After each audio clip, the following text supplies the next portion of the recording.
The saints of Maharashtra. यहाँ पर महाराष्ट्र में 13th सेंचुरी और 17th सेंचुरी के बीच में काफ़ी बड़ा नंबर देखने के लिए मिला सेंट पोएट्स का। और ये लोगों को सिंपल मराठी भाषा में अपने सॉन्ग्स सुनाया करते थे और उन्हें इंस्पायर किया करते थे। इन्हीं में से कुछ इम्पॉर्टेंट हैं ज्ञानेश्वर। आप ये जानेश्वर नहीं है, ये ज्ञानेश्वर है। नामदेव, एकनाथ और तुकाराम। इन्हीं के साथ साथ कुछ विमेंस जैसे सक्कूबाई और फैमिली ऑफ चोखमेल। ये सारे वो लोग हैं जो इस इंस्पिरेशन को सारी महाराष्ट्र में फैला रहे थे। ये सारे लोग बिलोंग करते थे अनटचेबल से।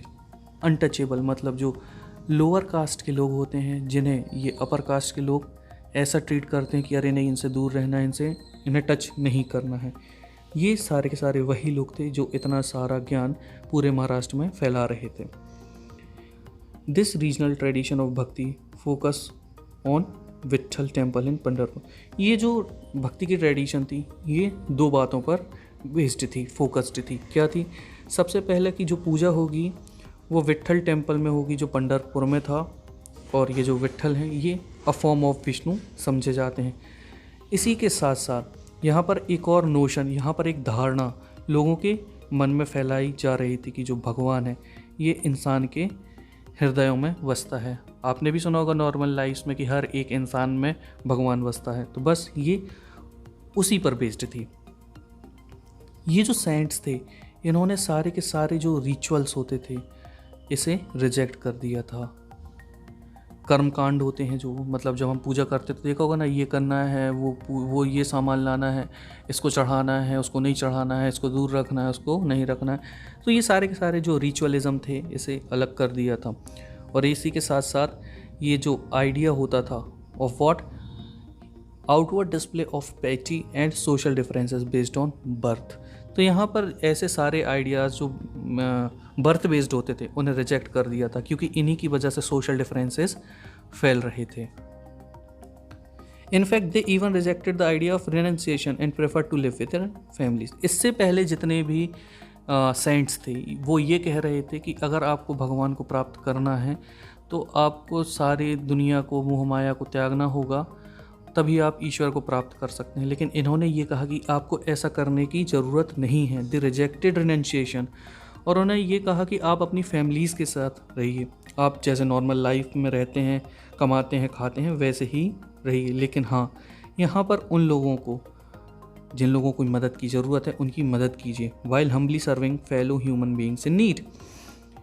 तो ये जो नया आइडिया इमर्ज हो रहा था ये एक ह्यूमनिस्ट आइडिया था। यहाँ पर बस इस पर फोकस था कि जो दूसरे लोग हैं उनके साथ उनका जो पेन है उसे शेयर किया जाए। इवन यहाँ पर एक जो गुजराती सेंट थे नरसिंह मेहता, उन्होंने ये कह दिया था कि वैष्णव वही हैं जो दूसरों का दर्द समझते हैं। Questioning the social order. This is an abhang of संत तुकाराम। अभंग, अभंग का मतलब होता है एक मराठी भक्ति गीत। यहाँ पर मैं आपको इसका ट्रांसलेशन समझाने वाला हूँ कि आखिर ये कहना क्या चाहते थे। ही हु आइडेंटिफाइज, जो दीन दुखियों पीड़ितों को अपना समझता है वही संत है, क्योंकि ईश्वर उसके साथ है। ही होल्ड्स एवरी फॉरसेकन मैन, वह हर एक व्यक्ति को अपने दिल से लगाए रखता है। He treats a slave as his own son, वह अपने गुलाम को भी, अपने दास को भी, उसके साथ भी पुत्र जैसा व्यवहार करता है। सेज तुका I want be tired, Tukaram का कहना है कि मैं यह कहते कहते नहीं थकूंगा कि ऐसा व्यक्ति स्वयं ईश्वर है। अब एक और अभंग दिया है यहाँ पर, किसका? चोख मेला का। क्या कह रहे हैं वो यहाँ पर?